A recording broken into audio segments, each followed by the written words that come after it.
So we're working out some technical gremlins with audio. So it'll just take one moment. We just want to make sure that folks who are online that weren't able to come in person are able to hear us, if we can just have a little bit of patience.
It sounds like we're good. Okay, great. So again, thank you, welcome, and welcome to individuals online who are able to join us.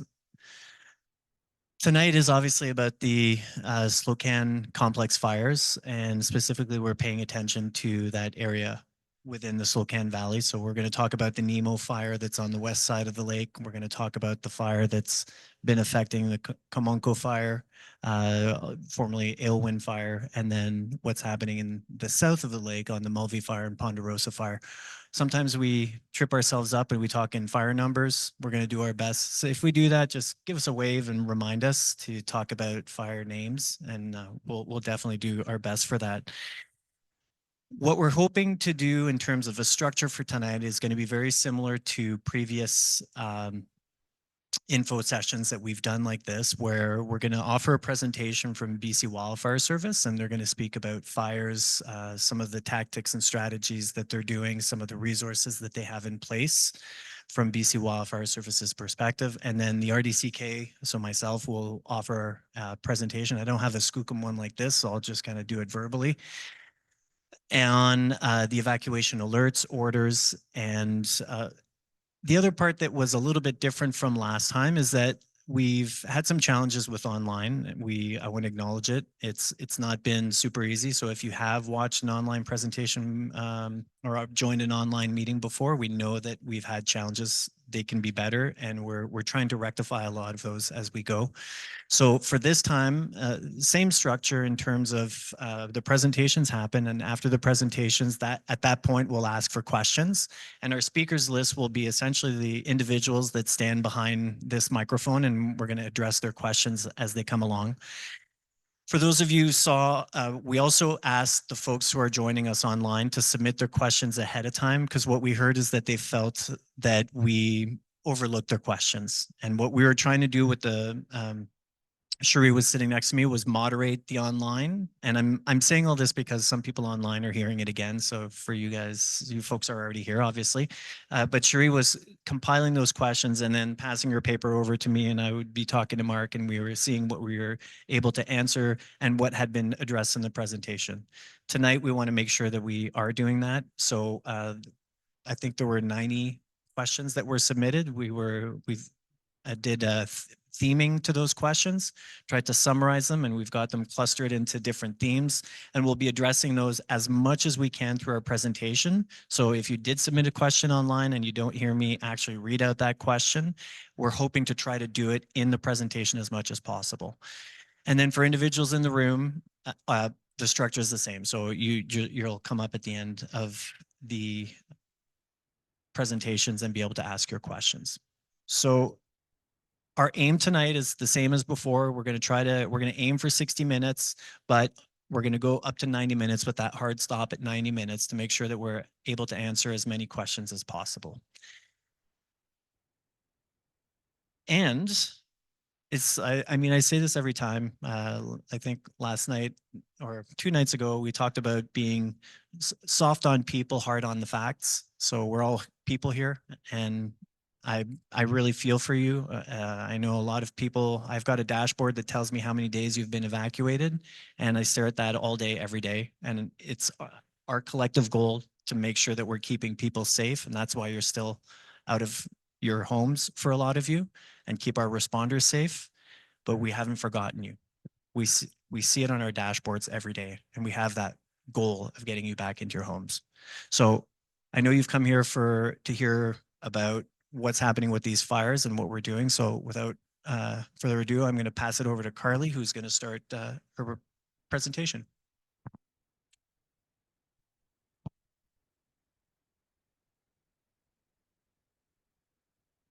There we go. Okay, I think that's good. I hope. Okay, good evening, everyone. Thanks so much for joining us. I am going to give a brief overview of the complex, go into detail about operations, show some photos that were taken yesterday afternoon so you can see what the fires looked like yesterday when they were a little bit more active.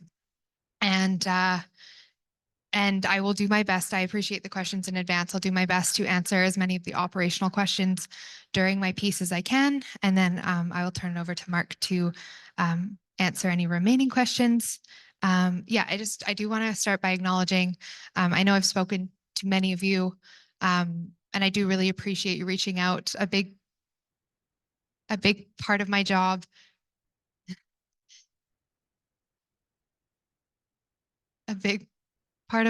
is to provide information to folks like yourselves, but also for it to be able to do that, I really need to maintain my situational awareness. And that does take up a lot of my day as well, is having conversations with operations and the aircraft and all of those things so that I know what's happening as well. So I just want to acknowledge that. And I want to say thank you for your patience when it has taken time to return those phone calls. I do really appreciate your patience. So I will get right into it. I just want to start here with the Mulvey Creek wildfire. Here's a recent perimeter map. I took a screenshot from Google Earth to try to show a bit of the terrain that we're working with here as well. Currently, we have 48 firefighters, 3 fallers, and 9 pieces of heavy equipment working on this fire. The main objectives currently, so as I'm sure you're all aware, there was an ignition operation that occurred at the end of last week. That occurred along a hand line. So crews working on the ground from the Slocan Lake, working up to Gwillem Creek, physically removing available fuel, digging down to the mineral soil to establish a fuel-free line where they can do ignitions off of as a containment line, control line. From Gwillem Creek up further southwest, heavy equipment did the same thing, built a fuel-free guard. And from there, we are able to apply fire to the landscape under our terms, under appropriate weather conditions to allow us to achieve our goals, and our goal ultimately is containment of that flank. So if I show this photo here, these are 2 aerial photos that were taken yesterday. Over on the photo here on the right, you can see this is the hand line that was built.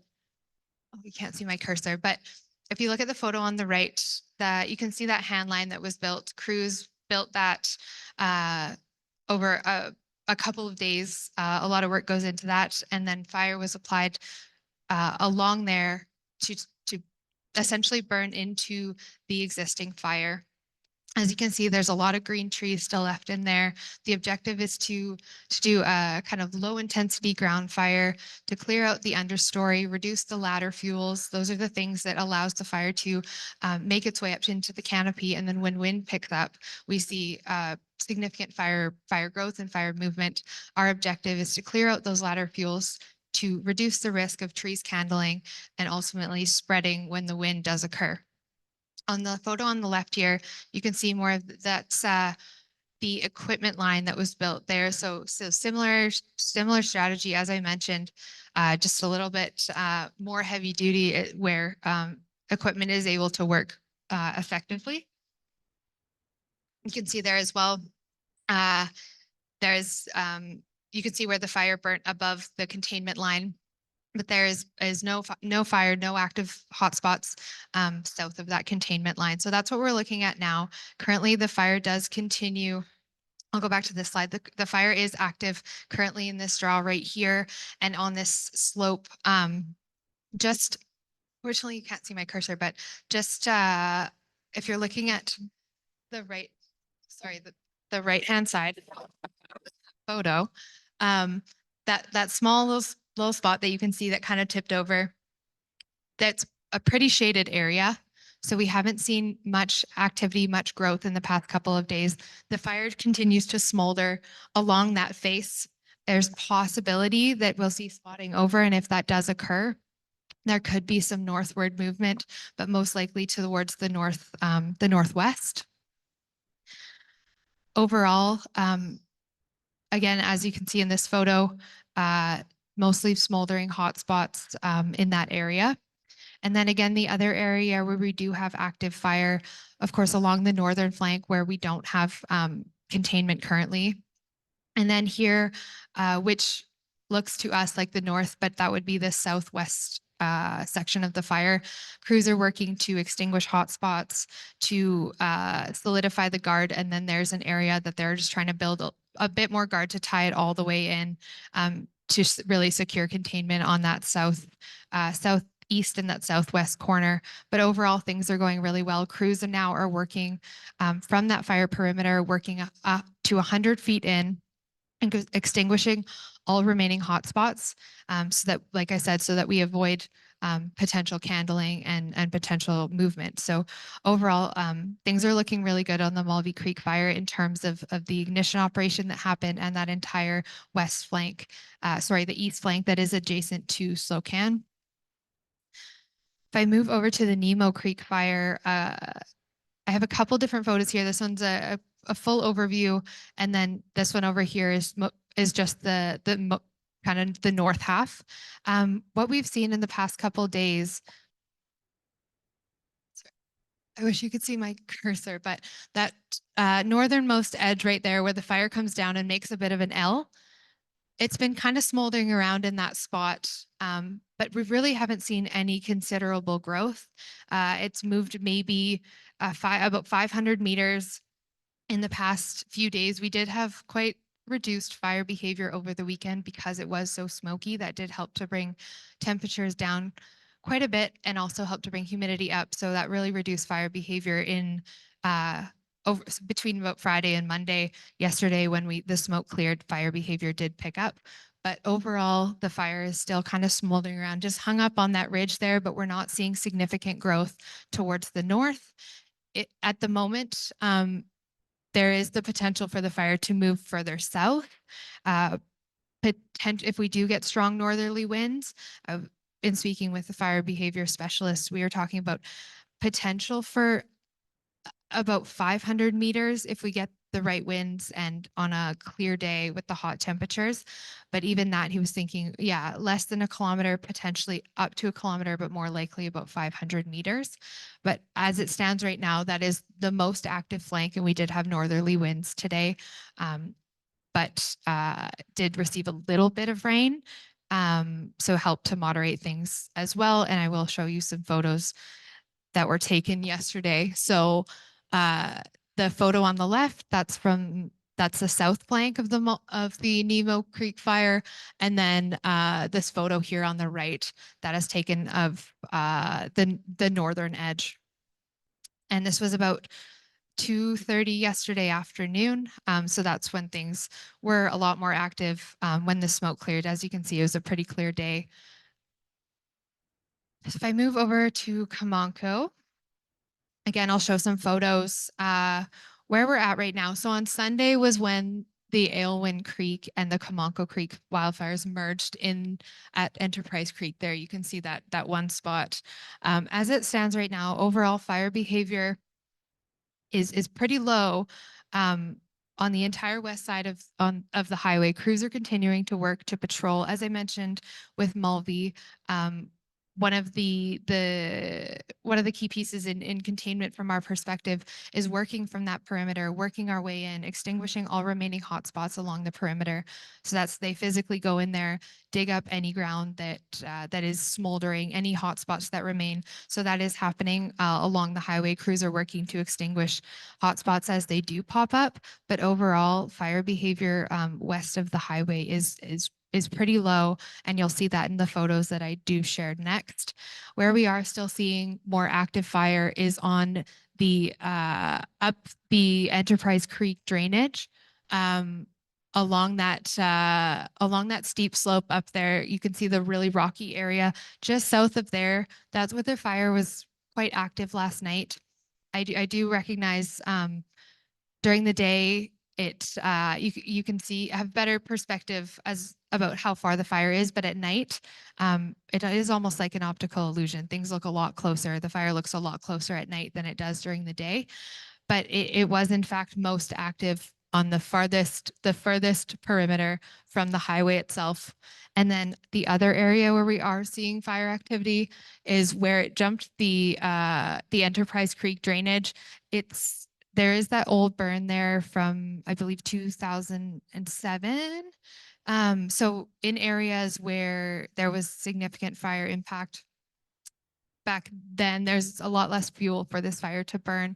So we are seeing it kind of creep its way through areas with a lot denser fuel, but overall, we're not seeing any significant rate of spread, a lot of smoldering, and I'm going to show you some photos that will kind of help show what that looks like. So this first photo here on the right, that's facing south, that kind of open area there is just upslope from Bannock. And as you can see, very little fire behavior in there. There's one little smoke. And even that honestly could be glare from the helicopter window. There was really not much going on in that area. On the right-hand photo, you can see that's where I mentioned the fire was quite active upslope of the Enterprise Creek drainage in that area where that old burn was. And then you can also see some smoke from further up, as I mentioned, that eastern edge where the fire is still quite active. These photos, the photo on the right is facing up the lake, basically taken where Enterprise Creek meets Slocan Lake. So again, very little fire activity in there.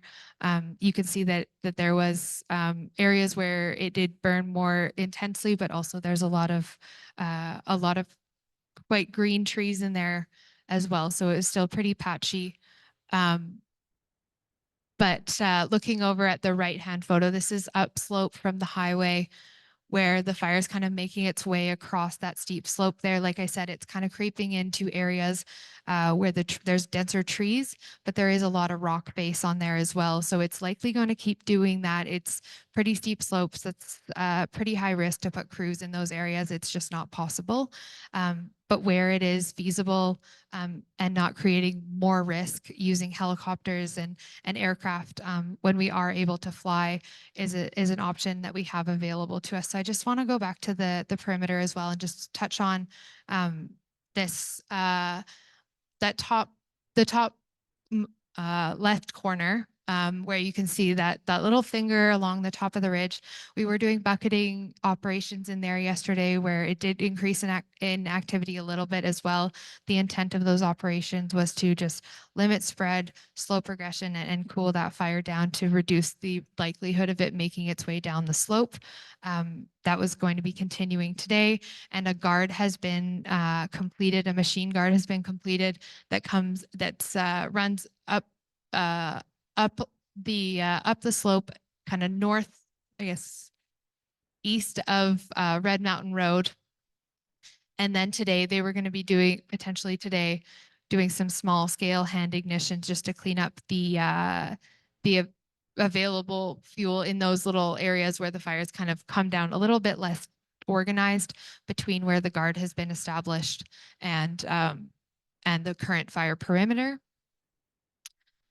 But again, overall, as we saw in these photos, there are hotspots that remain. That's our priority at the moment on the west side of the highways, extinguishing and patrolling for hotspots that do pop up and that could potentially pose risk or cause for concern.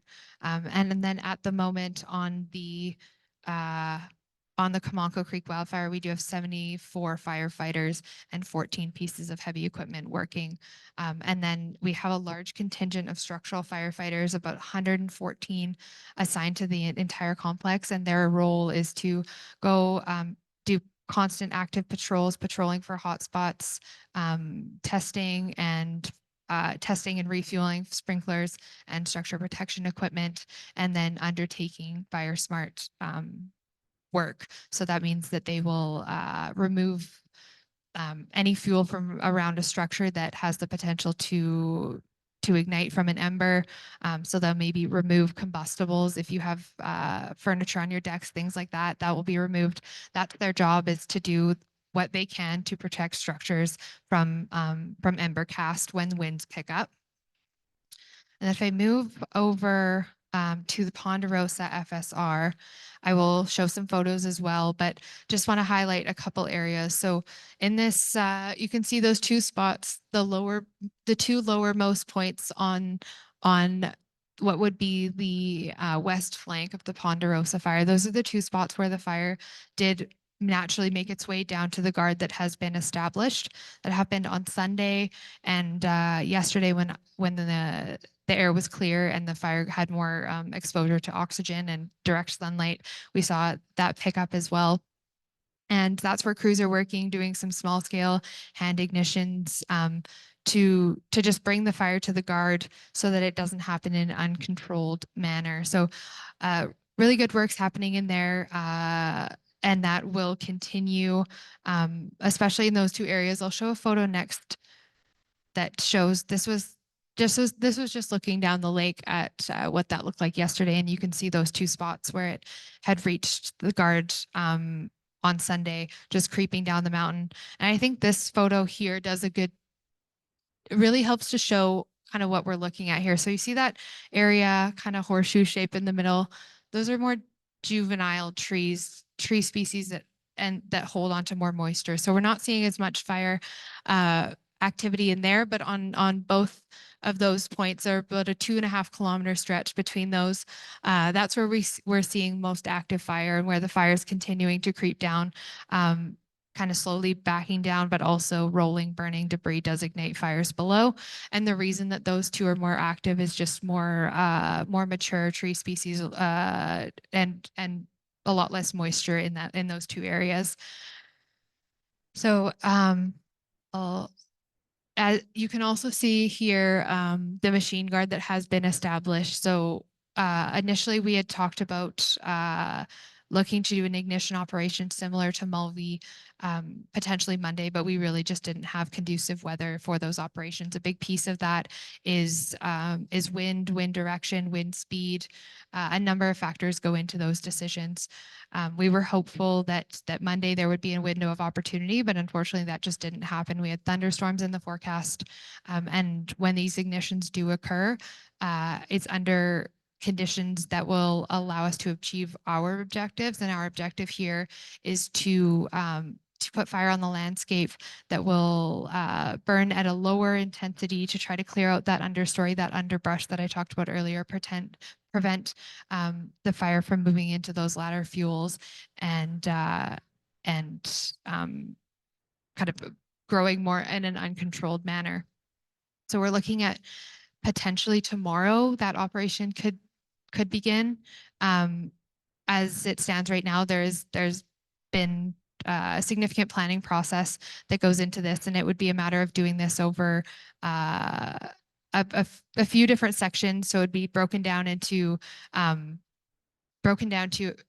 few different pieces. There's the north and the south that, like I said, there's different fuel types in there. There's different characteristics that need to be considered. So all of that goes into the planning and how to approach each section based on topography, based on wind, all of those things. So if we do get appropriate winds tomorrow, that operation could begin.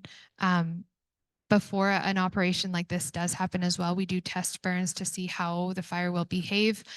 That really does help determine the extent of the operation that will happen. So it's possible that we begin this operation, we're not seeing the result that we're looking for, and then we cease the operation and go ahead when things are kind of more aligned with our objectives, like I said.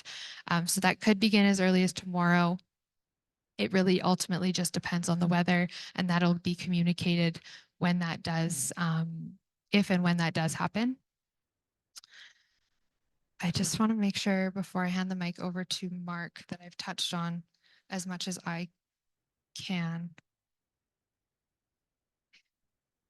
Yeah, I think maybe I will leave it at that for now, and I'm open to questions at the end, but for now I'll hand it over to Mark and Dan to address the other questions that you had. Thanks. Hello there, my name is Mark Healy. I'm the incident commander for Incident Management Team 5. Yeah, learned a few things from the presentation the other night. So I've done my very best to memorize the names of the fires to start with. One of the first questions was about that I got asked was about Bannock Point. I don't have a map with the guards on it. There were still guards being constructed today in that general area, but I can tell you that there's been no impact or very little impact to the actual structures in Bannock Point. But the trail to the lookout has definitely been impacted by fire. So that's something to be aware of. Another question is about Silverton and whether or not it is under threat of fire. Due to the hard work of everybody out there, there is less of a threat for sure.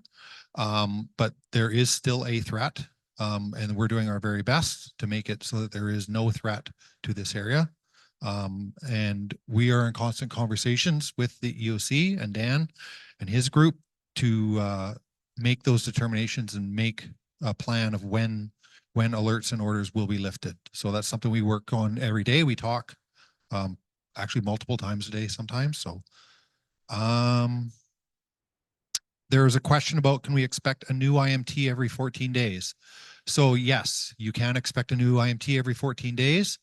That is our schedule. We work 14 days on, 4 days off. Sometimes we take 5 days off if there's not another target for us to go to, but it's a pretty quick turnover. As a good example, this is the 3rd deployment for my IMT. For myself personally, this is my 4th deployment to fires this year. So it's a very long season for us. So we do need to take time off. And I'll speak to what we do when we transition. So we follow the incident command system. And that is a very common system. I know it's used by the RCMP, it's used by fire departments, it's used by many emergency services all around the world. And what that does is it gives a common operating picture, I guess is the best way to put it, for emergency responders. So we know our roles and responsibilities. So I am obviously not as great a public speaker as Carly is. So she is speaking way more tonight. And that is her core job. My core job is to look after the incident management team, to look at strategies and objectives, work with elected officials, other emergency services. It's a whole gamut of things. So we have checklists and a very robust transfer of command that takes place. We spend 1 to 2 days doing that transfer of command to try get as much knowledge out of the person who has been there the previous 2 weeks. Will things get missed? Yes. I don't know about the rest of you, but as I get older, my memory is not as great. And when I work 14 to 16-hour days, I get calls at 2:02 in the morning. I get tired. And when we get tired, we forget things. I have a very extensive notebook that gets turned over. And we try to keep track as much as we can. And the previous team that was here, they were thrown into a very difficult situation. They arrived from Australia. They were immediately brought here to what we call an emerging incident with, I believe they had 10 fires under their command when they got here. Very limited resources and very, very active fire behavior. I'm saying that our team came in very fortunate. They set us up great for success. They did a lot of hard work in their time here and really are helping us help you get back in your homes. So I applaud all the work that that previous team did for sure.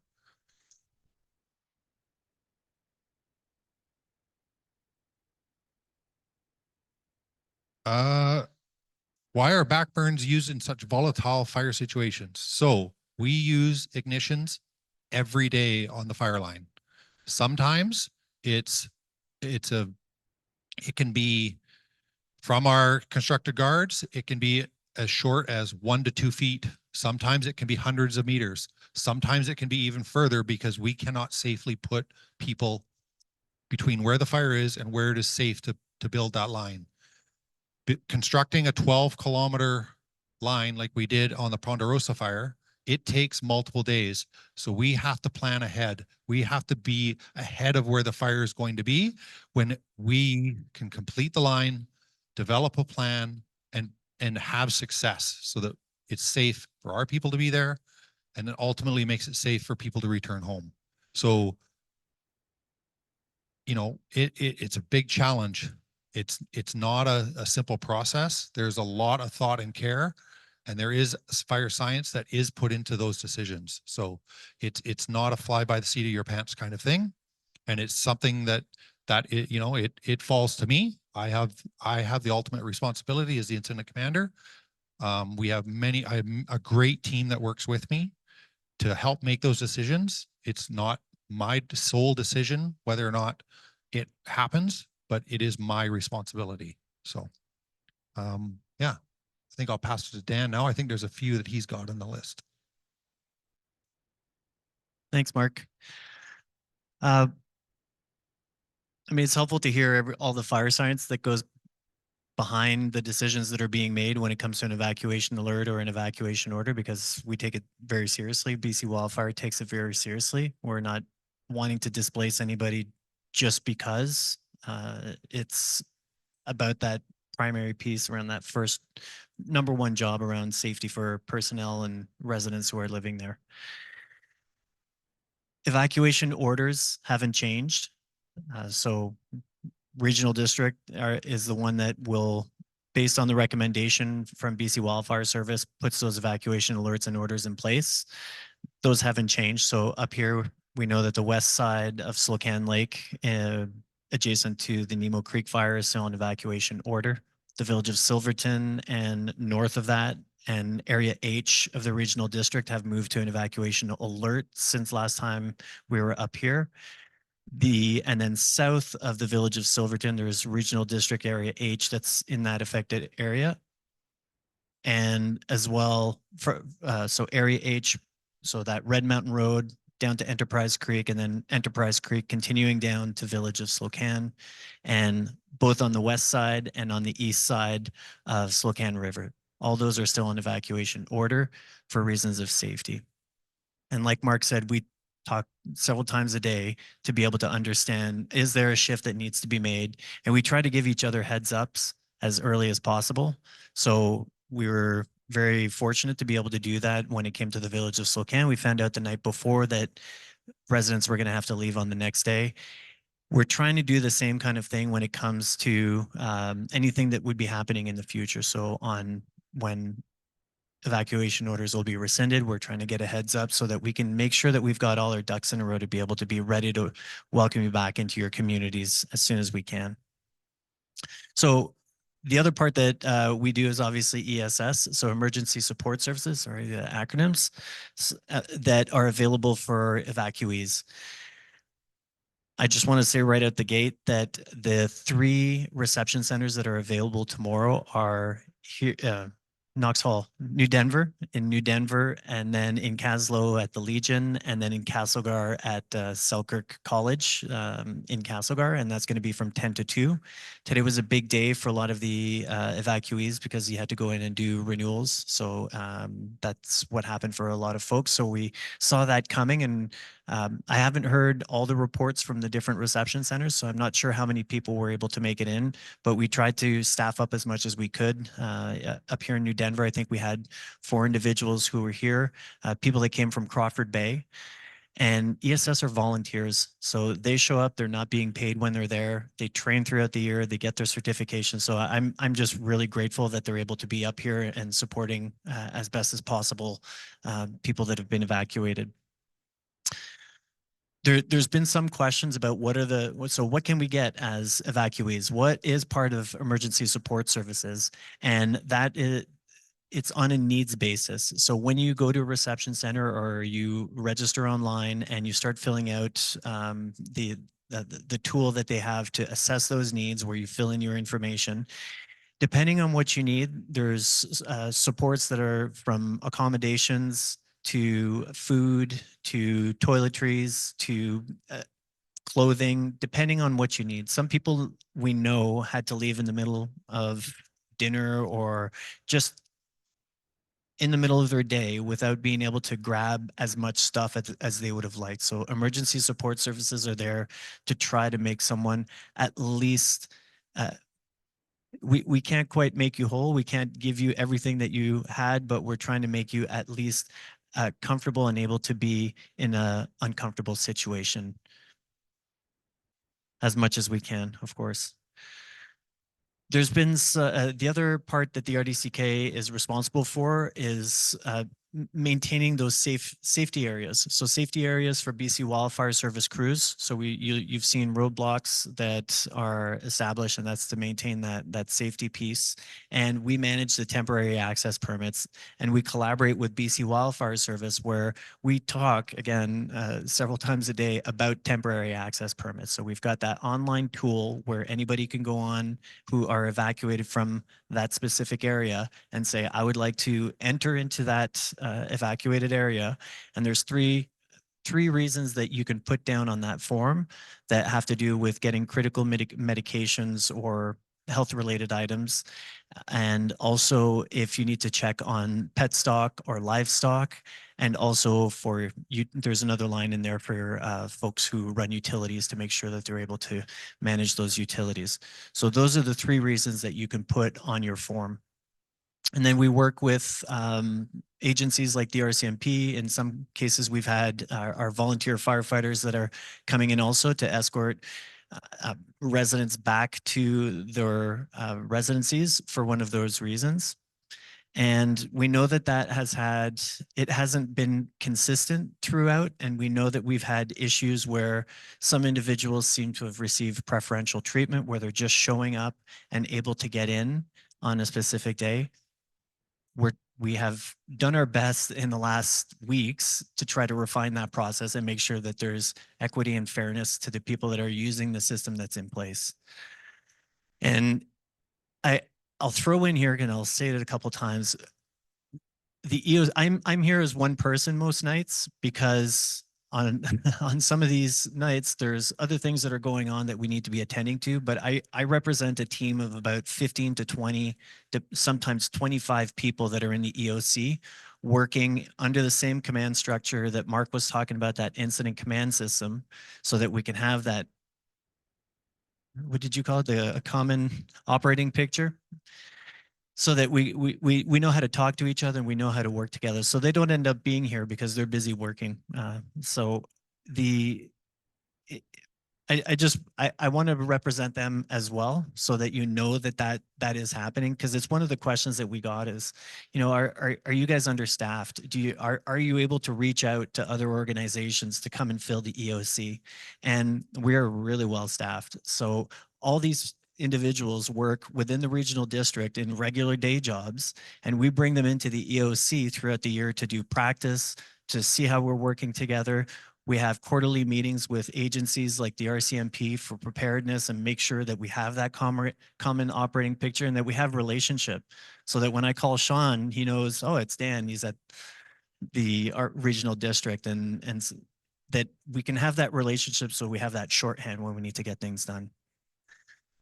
One of the other aspects is that people have been asking about is around property loss, and it's been really important. I think I talked about this last time I was here. Really important for us to get it right and make sure that we understand which properties have been lost and that we're able to link that to a property owner. So the first step to that was having a safe place that we could actually go into, and BC Wildfire Service let us know about that.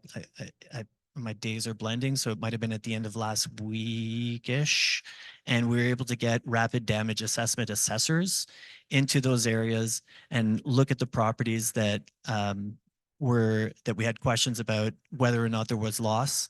And I started into the phone calls today to speak to the people and residents, sorry, the homeowners, that property owners that did have a property loss. And so those phone calls have gone out today. I've been through the entire list, and I've left messages for some people that I'm still waiting to hear back from. We're continuing that rapid damage assessment as we speak, and that kind of leads into that question that we've had of, well, what happens when BC Wildfire Service makes that recommendation of, you know, it's time to lift that evacuation order, and what does re-entry look like? So re-entry is going to be, because I know there's a wider audience than just the individuals that are here on Red Mountain Road. Re-entry is going to look different in different places. It's going to be situational depending on what hazards are still in place and where you're trying to get to.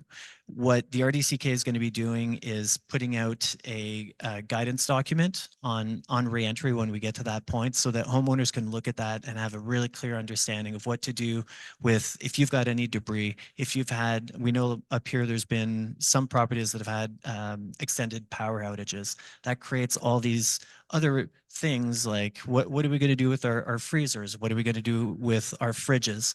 So we have our resource recovery teams working right now in the EOC to pre-plan what that reentry is going to look like for you. And that's going to be communicated at the right time when we're ready to do that reentry piece, so that you know where to get, so that you know where to get the support and what needs to happen.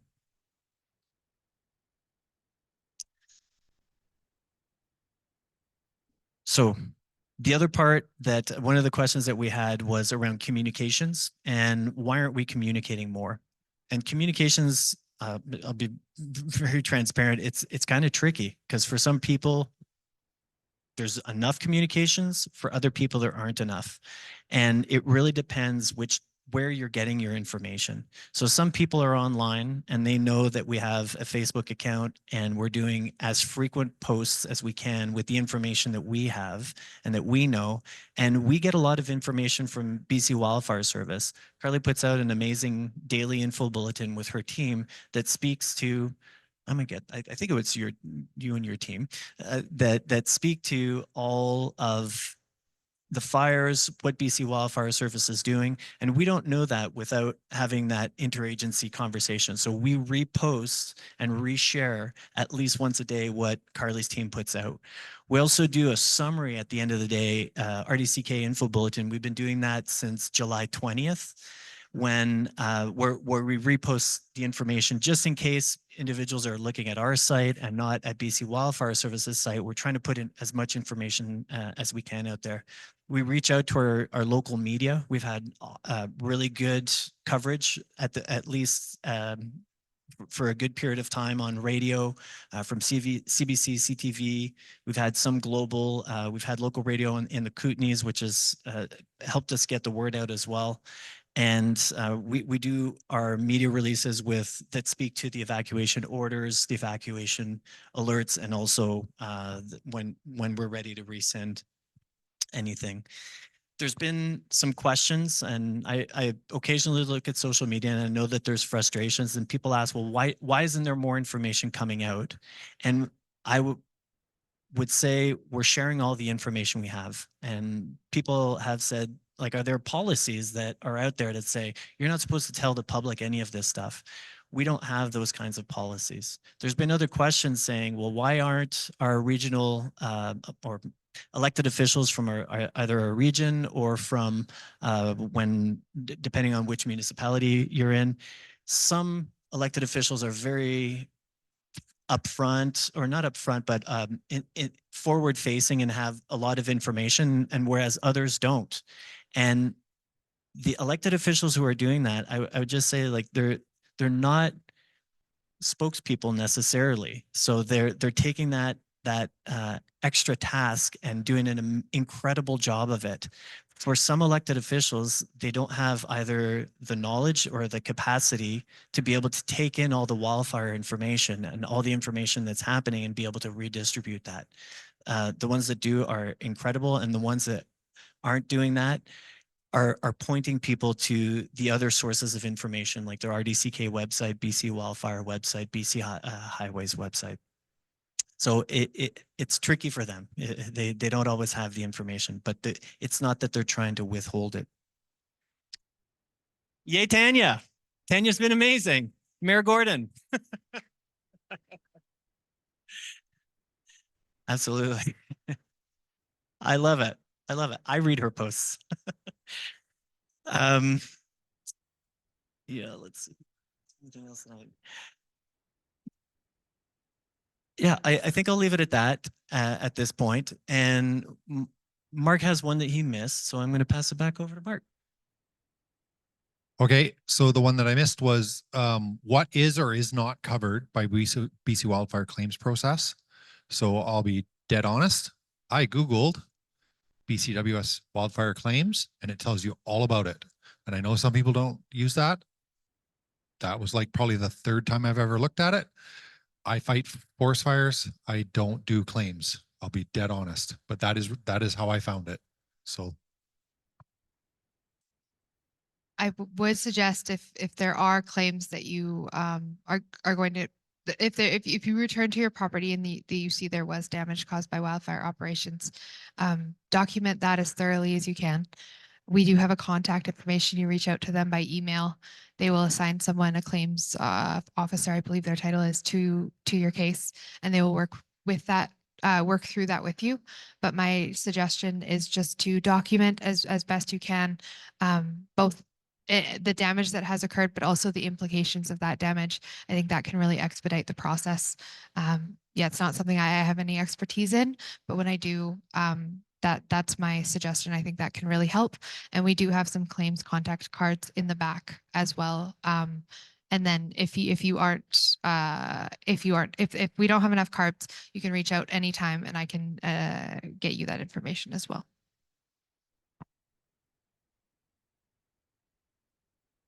So we've done our, we might circle back to some of these because I see I could add a little bit to it, but we'll take the questions from the room. So at this point, if anybody has questions, we can do essentially an in-person speaker list. As you have questions, we'll create a lineup behind the gentleman right here and do our best to answer them as they come in. Hi, my name is Jamie Barber. I've lived here most of my life. I think most people know me here. I have a hard time applauding a lot of this stuff here. My situation is I actually stayed in. I got a mandatory evacuation order. I stayed in. I watched firsthand how the firefighting went on. In the initial stages, it was quite abysmal, actually. They missed a major spot fire that we had been watching for 2 days. They absolutely left it for 2 days. And that actually is what caused the Aylwin Mountain fire. We watched it. I watched it. It's just right in my backyard. That was hard to have any confidence in what was going on. Secondly, the communication with those of us that stayed in particularly, but also my friends here who actually helped me a lot in the RCMP, and I have to applaud them. Um, uh, Finally came and took me out, and I found the information out here was also really bad. Was getting updates was very, very, very difficult. I want to even know if my house is standing. When I left on my own property, the fire was on three sides. I stayed in and fought that fire myself, the only person up on that fire for 12 hours while those guys finished that fire break. That fire break wouldn't have actually been completed had I not been up there. They wouldn't send anybody out to help me. They wouldn't allow anybody to come in from the outside as a volunteer to help me. I didn't find that particularly impressive. And then just to add insult to injury, the Forest Service thought that I was impeding the action of the fire crews, which was absolutely ridiculous. If it wasn't for me there, that actually wouldn't have happened. And I've sat here on this meeting, and I know there's a lot of talk going on here, but you didn't address any of the important questions that I have. I've been out for 3 weeks now. I have no idea what kind of condition my 600-year-old forest in. I've spent 45 years looking after that forest. I'm not getting any information. I can't go in and take a look at it. When am I going to get back? Those types of questions are really important. Why are you not addressing local concerns? Why is there not somebody that I can talk to and say, listen, I've got this specific question. Can you get it to somebody and get me an answer? I don't have any of that. You should be having some type of a liaison officer that should have been appointed right from the very beginning, that has some way of communicating between people like me with concerns and people that are on the front lines. That hasn't happened. The question is, why hasn't that happened? I'll pass it over to somebody else, and maybe you can answer some of these questions.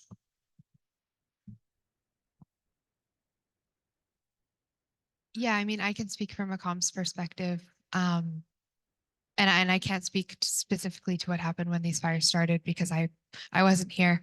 But that is also not an excuse for you not getting what you need from us. We do have 3 folks, community liaisons, one here in the north that is chatting with residents north of Enterprise Creek, and 2 south, going to the ESS centers on a regular basis.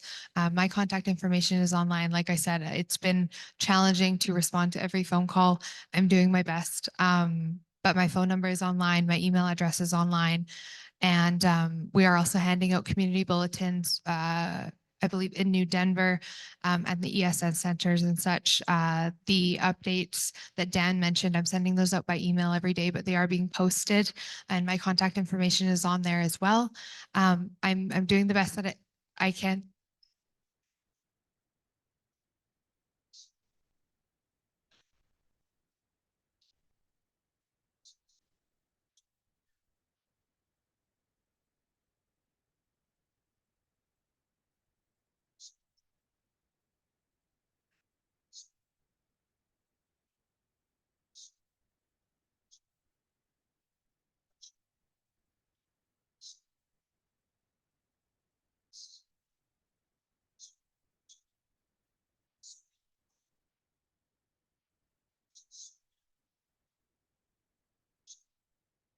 No, I do recognize that as well. And I did mention that we have a community liaison in the community in New Denver, speaking to folks at, I believe it's the Fireweed Hub and the ESS centers to answer questions. And those are coming back to me as well. So I'm trying to find creative ways to reach everybody. But it does, there are several challenges, and so I do apologize that you haven't seen that person, but we do have folks in and around the community supporting. And I'm here, and that's my job. And I'd be happy to talk to you after as well.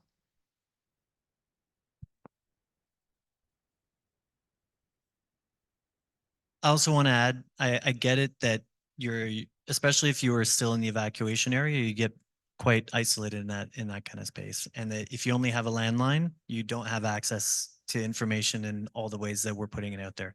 So I want to make sure that when we go, that you have a phone number that you can call. You can call the EOC. And if you have a question, we're going to try to answer it. And you can call the EOC directly. I thought you said you had a landline. Or sorry, oh, I see. I'm sorry. I thought you meant. Yeah. So what was the way that you learned about tonight? Just so I can understand. A friend. Okay. So that's one of the key things that we have to bank on community conversations. It's very difficult to get to each individual person. And so I appreciate that someone was able to tell you tonight.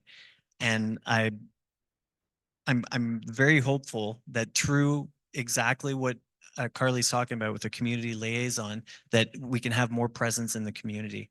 If that's happening, if you're not having a chance to meet that person, there might be a question of timing, because that person is trying to be out there.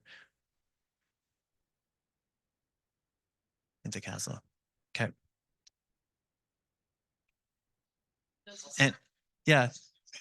Because I think the more that we can understand the specific situation, the more we can try to solve it. I want to know how to best do it. Okay. Thank you.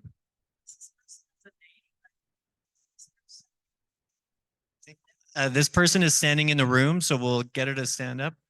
Yeah. So it looks like Bree is our contact intercommunication person.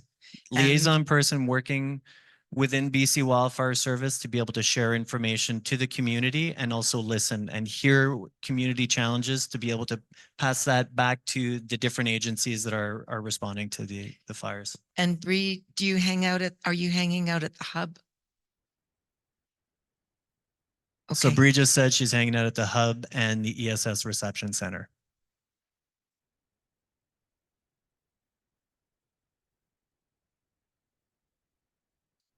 Move to our place, Bree.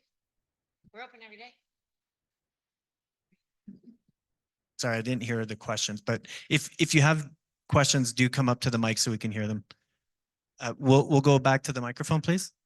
Okay, I had a question about the fire that was north of New Denver that is popularly called the golf course fire. Is that completely extinguished? There was no mention of it. Sorry, my apologies. Yes. At this point, it's under control. We have a crew patrolling for hotspots this evening.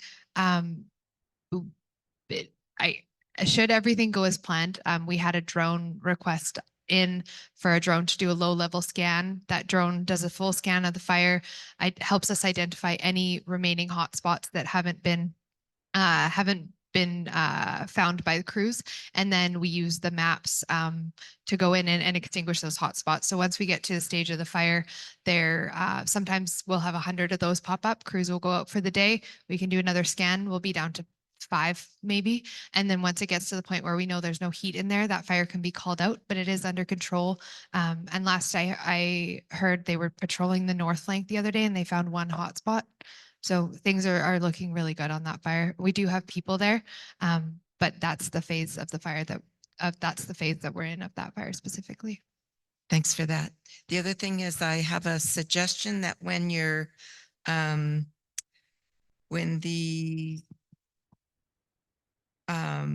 we are unevacuated, that we get some sort of an information sheet. And I'm going to suggest that the places where people can make claims for fire damage caused by the wildfire service, that be in there, because that's a rumor that's going around. And I think some actual information would be helpful. Thanks. Yeah, so that we put out that's all part of the information package that everybody gets when they get back, working with the regional district. So yeah, and it has a mailing address and everything on it. So yeah, it's all there. I'm just passing the mic, but Silverton General Store will be open, and if the hub closes, Bree can go there. And we also have a landline. So if anyone doesn't have a cell phone and needs to use a landline to make a call, come to the general store and we can set you up there. We also have internet. Hi there. My question is for, I live on Red Mountain Road. Do you have any estimate when everybody on Red Mountain Road could get back home? I can tell you this, we're working really hard to make that happen. Until we feel that it's safe from wildfire, we make that recommendation. There is another piece to it, and it, it falls under Dan. I understand it. It's called EDMA is short. It's the emergency, Dan will tell you what the acronym means. I can't remember. Anyway, it outlines public safety kind of legislation that we have to follow to put people back in a safe manner. And we work together on making that plan. And I'll tell you that we are working as hard as we can to make that happen. And based on what is happening out there, we are much closer today than we were yesterday. And we're going to just keep plugging away at it. So the short answer is we don't yet have an exact estimate, but we do at the EOC, we do a lot of pre-planning. So because we know the steps that need to go into place, like Mark is describing, like getting certain equipments off buildings, making sure that the roads are safe to be able to go in, making sure that we've got those re-entry guidelines ready to go fit so that you can be safe when you get back to your property. Utilities needs to be able to come in, make sure that there's power into the community as you're coming back in. So as those things are starting to get settled down, we get closer and closer, but I don't have an estimate for you either, working with Mark, obviously.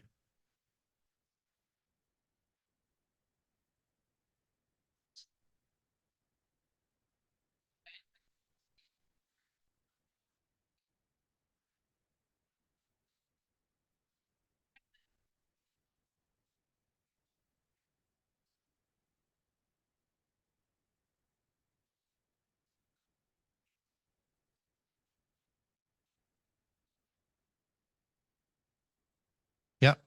I cannot, in my own conscience, I can't give a specific time and date, but I can tell you this, that for the next 48 hours, based on the current weather conditions and fire, that we will not be recommending people go back in the next 48 hours. And that I'm sorry, but that's the best I can do for you.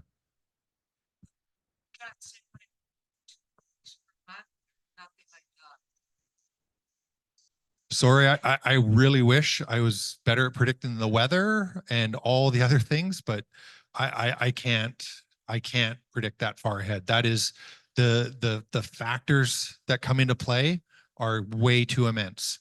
For me to help make that informed decision, it is about wildfire, but it's also about working with all of the partners that we work with out there. BC Hydro, TELUS, MOTI, the regional district. It's a big operation that takes a lot. There's 400 people that work directly for me in BC Wildfire, plus there's BC Hydro crews out there. There's MOTI crews out there. We are the primary person out there, and they work under our guidance ish. But to do their work safely. So, they can only progress as far as we make it safe for them to go. And then it's a step-by-step process. So we're doing the very best we can. And there were some questions, I'm realizing we didn't have someone from BC Hydro or Ministry of Transportation here today, and there were two sets of questions. And so a question was, has the power been restored on Red Mountain Road? I don't know. I can't speak to that. Are there any BC Hydro crews? Are these areas? Sorry, I'm not going to read that, but are there areas where BC Hydro is unable to work? What I know, because I saw them today, is that they were working along the highway. So there's a lot of work to do, but we did see crews that were out doing some work. And what's the time frame for all that to be fixed? similar to what Mark said, it's very difficult to tell. They have a lot of work to do. And so that leads to that question of when's the highway going to be open. At this point, we also don't know, unfortunately. And if we knew, we would be able to share, and we would be actually very excited to share.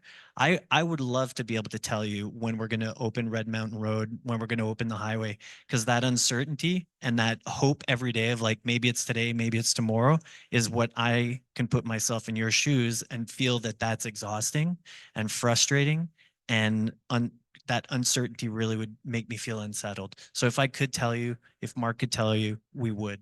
And we just don't know yet. Because also giving you a date and then us saying, actually, it's going to be another 2 weeks isn't helpful either. So we're holding hope alongside you and doing our work as best and as quickly as we can. We're all aware of the chopper activity that's been going on, but could you comment as to the minimal amount of fixed wing aircraft support? Thanks. Yeah, I can speak to that. So it's so a couple of, there's quite a few factors, but a couple key ones are there's limited airspace in that valley. It's a tight valley. And when there are fixed wing aircraft in a valley that is that tight, we cannot fly helicopters. And the misconception about fixed wing airplanes is that they put fires out, when in fact it's the people on the ground who put the fires out. So it's not a misconception that we constantly answer that question. And the advantage of helicopters is they can pinpoint where we need the water dropped. So they're a much better resource. We have, I think it's 14 helicopters on this incident working on various locations where we have crews working on the ground. They work in conjunction with the crews on the ground because, you know, if you can mix that water in with what's burning on the ground, it's a much more effective way to put out the fire. So is the terrain also a factor in dropping retardant, you know, with the big planes? Oh, and yes. stuff? Yeah. Yes. Okay. Yeah. I spent Yeah. 5 years at Kootenay Lake. Yeah. So I'm very familiar with the terrain around here and how challenging the terrain is for fixed wing, for helicopters, for crews, for heavy equipment. It makes it very challenging to, you know, implement all the tactics that we have because those slopes are not safe to put people on in a lot of cases. Mhm. Yeah. Yeah. So terrain is a huge factor. Thank you.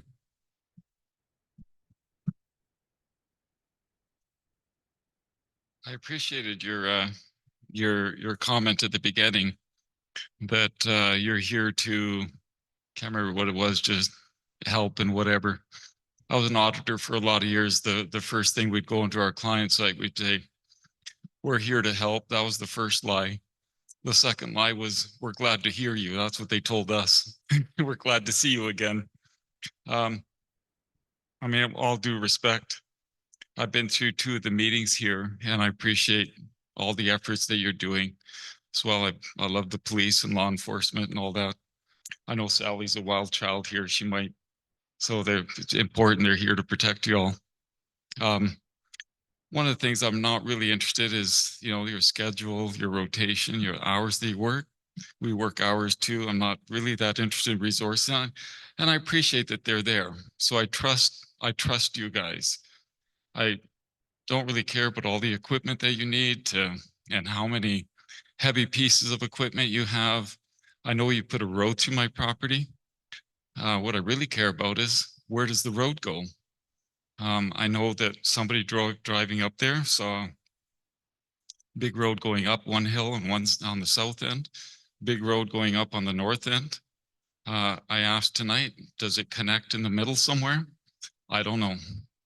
There's a lot of things I would like to know, but there's a lot of stuff here I'm hearing. I mean, I sat here for hours listening to stuff that, you know, it's like, I don't even know where Ponderosa is, and I don't know where Mulvey Creek is, but I appreciate your telling. I'm from Red Mountain Road. I've not heard much about Red Mountain Road and what's happening on Red Mountain Road.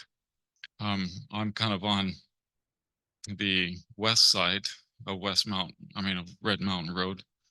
And apparently where there's a big fire break, and apparently somebody flew over it yesterday mapping the lines, but they don't know if that road connects in the middle.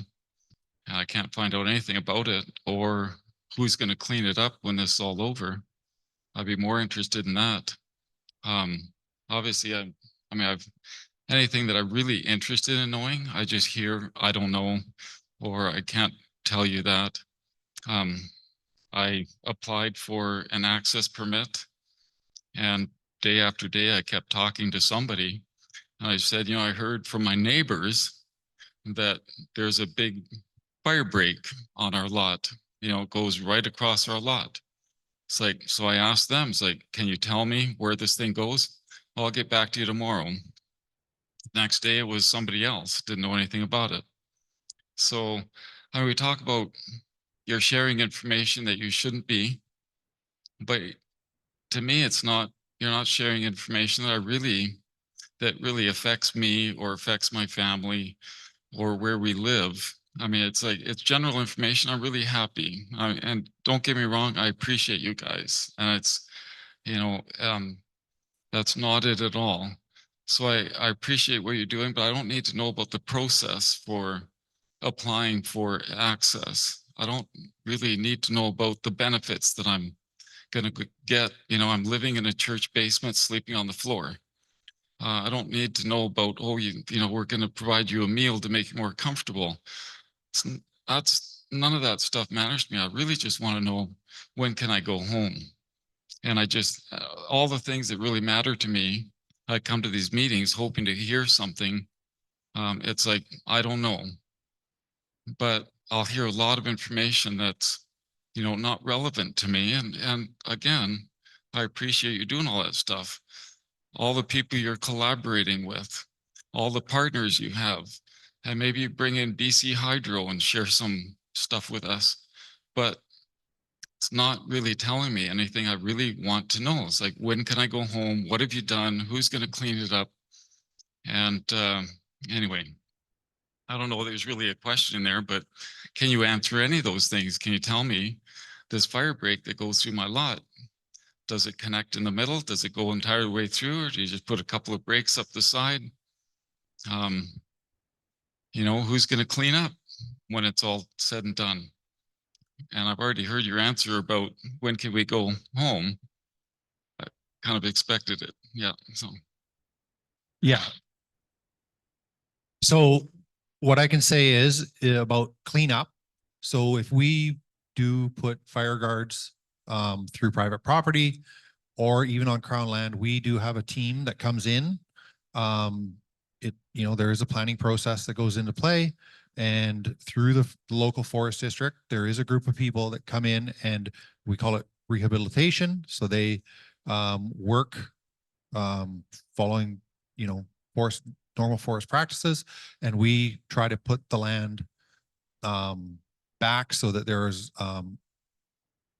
the main thing we try to do is not have high erosion potential in critical streams or gullies or steep areas where we've worked, but we do try to rehabilitate as best we can.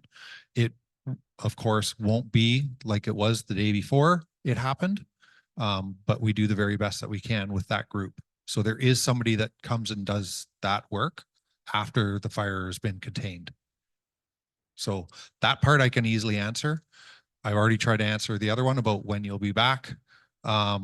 And specific to where you're speaking of, I personally do not know every single line on this fire and every piece of property that we've, established guards on. I could talk to you after the meeting and try to find out that information and get back to you on that. That's the best I can do.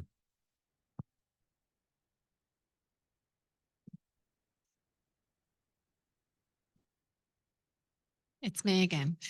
I think part of the confusion now as well around how long are we staying out that's feeding into it is that from the get-go, I think it's been 19 days now, the ESS renewal has been every 72 hours, except for before the weekend. We got 5 days. People that renewed today got 7 days renewal. that sends the message, you're not going home anytime soon. And I don't know if that's valid or not. Can you speak to how renewal periods are determined? Because 7 days is like, well, some people are happy to get the money and others are like, oh shit, we're not going home. It's a great question, and I'm glad I have an opportunity to answer it. Mhm. I'll tell you, I have no idea how they said it. I'll tell you that what we've heard is that that period of constantly having to renew is extremely a pain in the butt It is. for and disrespectful to people who are displaced and need emergency support services. So we've been pushing very hard to have that extended, and that's why it's now 7 days. What we've also clarified is that firstly, specifically to your question, is that connected to how much time we think it's going to take to get you back? No, we just pushed. We said we need the maximum amount you can give us Mhm. for people, and they give us 7 days. So those people, it works through the ministry and the province. They're not. It's one of the agencies that's not talking directly to BC Wildfire Service, so they're not knowing. Well, in this particular emergency support services, they're not making that decision based on how long they think it's going to take for people to get back in. And that's also when it goes to that 7 days, that's for the entirety of the regional district. So it's not just for the properties that are evacuated on Red Mountain Road, it's for the entirety of the properties in the entire regional district. And as you saw, there are some of those properties that get downgraded back to an alert. And if they renewed on a specific day, the renewal doesn't matter is what I'm trying to say. Okay. The 7 days doesn't matter regardless of where you are. Okay, thank you. And then Mark, I'm wondering if you can explain, we had a crew of about 55 firefighters, SPU staying in this area for quite a while, well, for several days.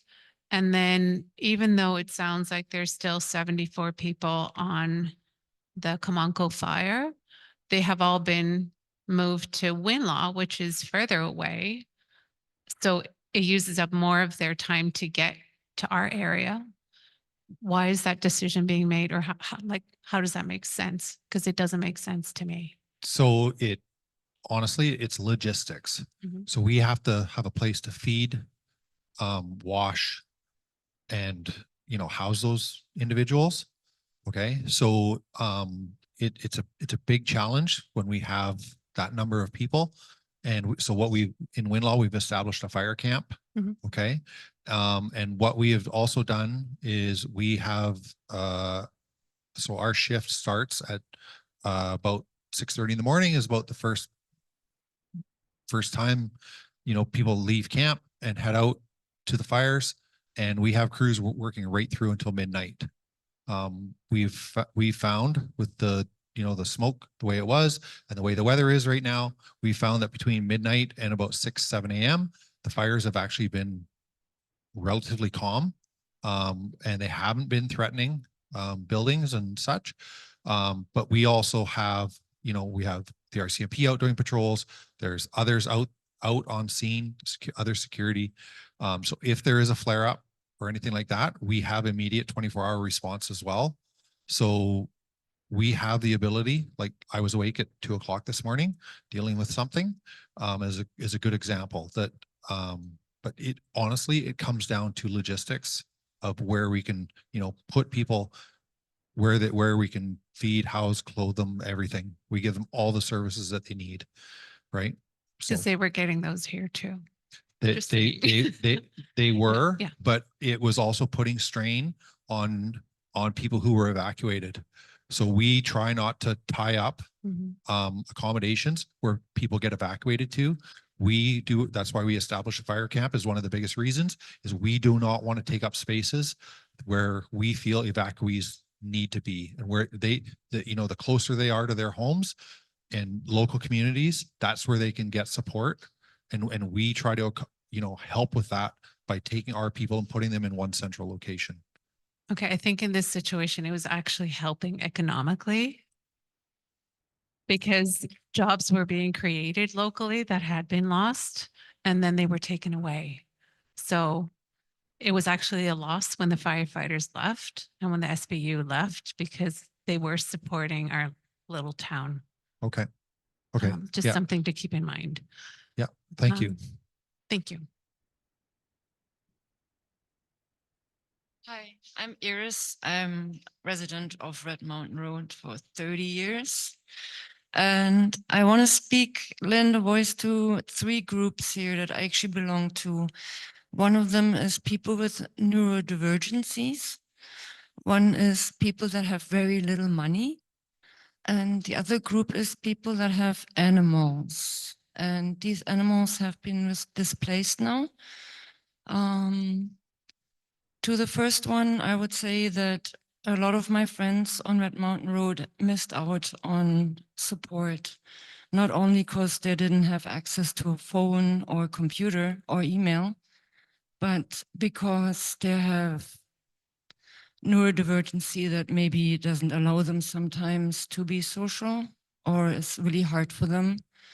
And I know that everybody is going through a hard time leaving their places, but these people, I think we fell through the cracks again. So particularly driving to a very far away place was for me personally not possible, and also probably not safe for me to go on the road in the mental state I was in. So I think I missed out on about 9 days of money because I could not leave my town. So the second thing is I don't have much money. So I'm kind of stuck actually. I'm living with my cat in my car. And also I have some bigger animals, my horses. I'm very poor. Only have them because I do everything myself and I know what I'm doing. But now they're over in a cusp and they probably need board costs that I don't know how to cover yet at all. So those are just some questions or suggestions I have for these 3 groups, I think, that kind of fell through the cracks. And I know I'm not alone. So thank you. Yeah. I appreciate you sharing your story. It's not easy to hear it. And it sounds like you've been through a lot, and I appreciate you sharing it. There's a couple pieces that I'd like to just speak with you afterwards and see what we can at least do going forward. Where the regional district applies, that's not. Feels like I'm going to say something epic. Sorry.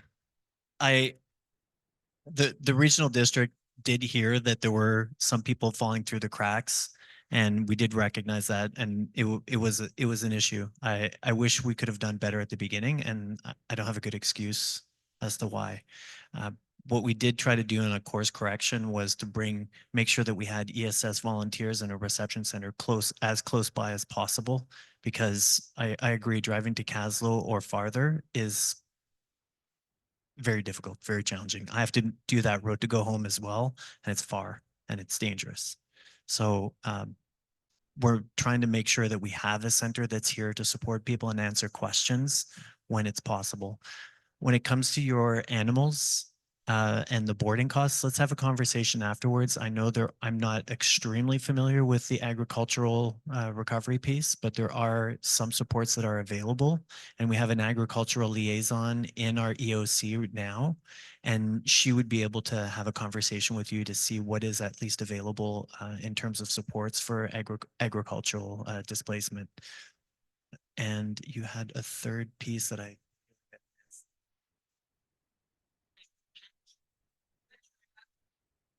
the retroactive, or yeah, missed out on 9 days. Thank you. I will tell you, the program is not designed by us. It's designed at the provincial level. We apply the program within the provincial guidelines, and what the province is able to tell us, they tell us what to do. We've been asking those questions. We have not had a positive response yet. It's the same kind of thing where we're asking for longer renewal times. We keep asking. So at this point, we don't have a positive answer on retroactive payments. It is one thing that we keep asking about.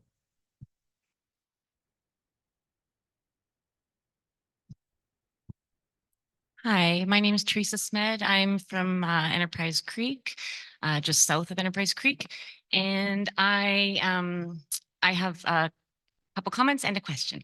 So I will start with just a comment that I think might be helpful in the future because we're all learning as we go along, and life is learning and growing through these experiences. So one thing that I recognized was the being in a rural area, maybe there's some potential to at the point of time of communicating evacuation alerts and orders and actually having direct contact with the homeowners or the people that live there would be a good in my opinion, a good idea to gather information about water source.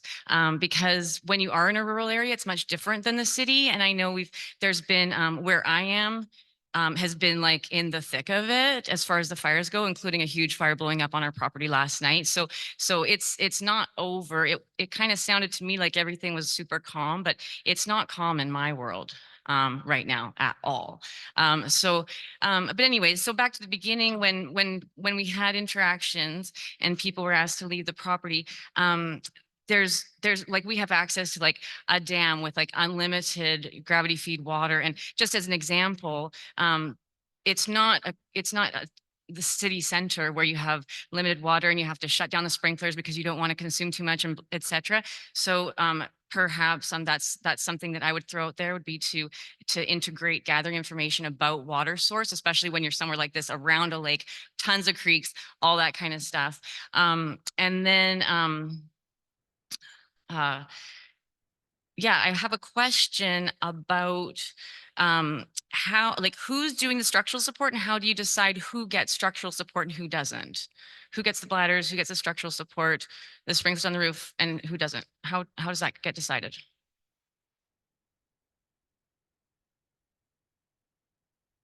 So that's a BC Wildfire Service function, and we have structure protection specialists that work in that branch of our organization, and they go to each house and they make an evaluation on every single structure, and they evaluate each and every one, whether or not first and foremost, whether they're defendable and it's a safe place for our people to be there to defend from.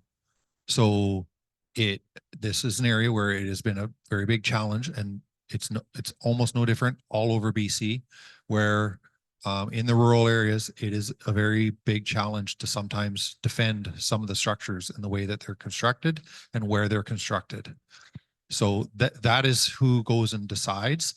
And they're the ones who put the sprinklers on the roof and establish the bladders and the hose lays to those structures. Okay, so I had heard that there was some insurance fire crew, like were hired by the insurance companies to go in and do some structure support. Is that accurate? Yeah. I don't know much about them. Is that a collaboration or that's No, separate? that is completely separate. That is through some private insurance. And as much as I know about it is I've met one person from there. Their company name is Wildfire Defense Systems, and it is a solely private thing. And I saw some other trucks too that were called Insurance Fire Crew. And I've talked to a number of people who had their private insurance contacted them and, to protect their investment and whatnot. Okay, so it's a variety of people putting in structure support. Yes, and this is something that's completely new. This year, they sent, as far as I know, they sent letters to, I only know this because I know people personally who got a letter in the mail saying that this company existed, and as a British Columbian, you're going to be safe because we're going to come here and do this for you. I honestly don't know much about them. We're aware of where they're working. Like we asked for that from them. So they get a temporary access permit to go in and do that type of work. But yeah, we know where they're working, but they are not under our direction in BC Wildfire. Yeah. Okay. So I'll let Dan speak about if he wants to. That answers my was question. very I think that's complete, yeah. satisfactory. So, and then just as far as I just want to share publicly and to you all and to the room, the situation where my home is, we were not on evacuation alert. The fire jumped Enterprise Creek. It was at 7 a.m. It was a wall of black smoke, and I chose to, grab my daughter and 3 dogs, 2 fish, and a cat, and get on out of there real quick. So my husband chose to stay, and so we had a week because we were watching the Alwyn fire, so we were able to remove 100 trees from around our house, have 24/7 sprinklers going on, soaking the whole area. So just so everybody knows, the fire did burn right up until the edge of all of our gardens and our mowed grass, 5 feet away from the trampoline, 5 feet away from where we put the propane tanks, the lawnmowers, all that kind of stuff. Like, so we were very affected.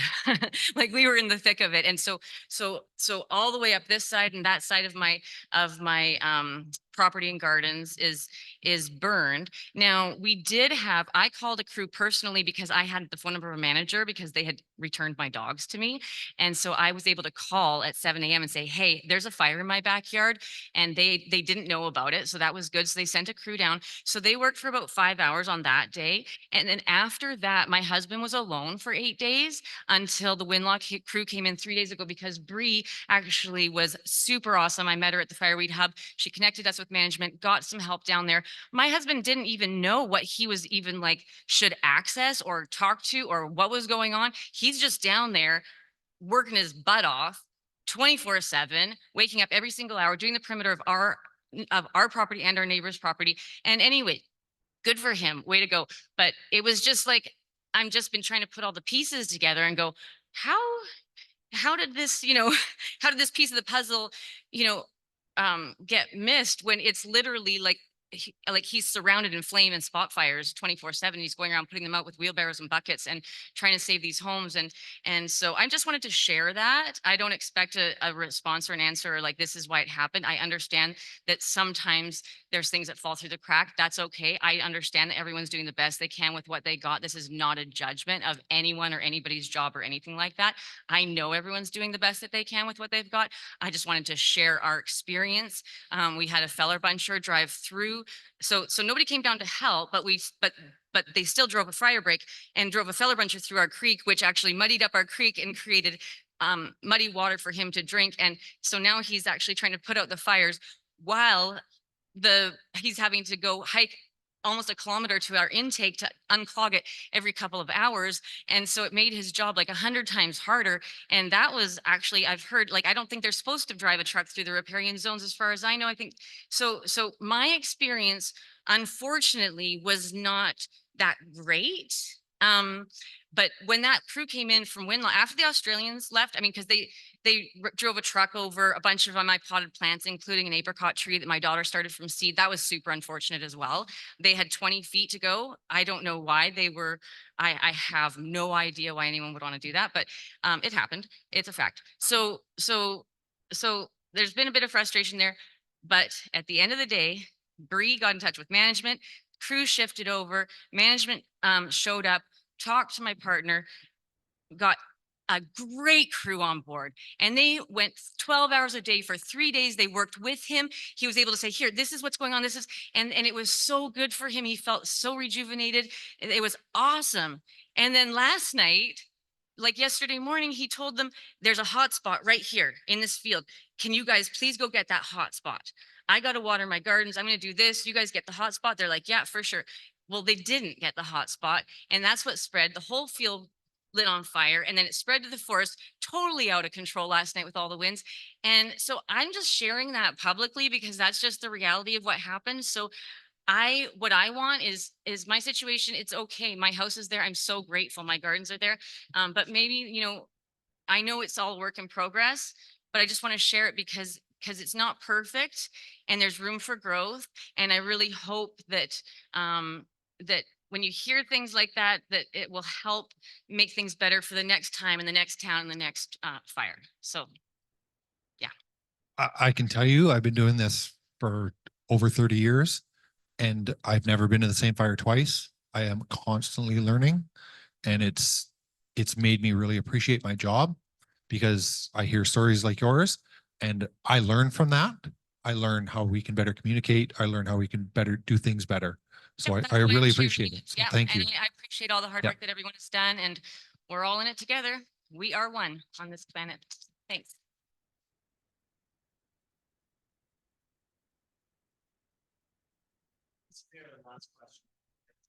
Yeah, it won't actually be a question. It's more of a comment. And driving in here today, if we all got to look around, we could see New Denver Glacier again. It's been what, three and a half weeks since we got hit by these wildfires.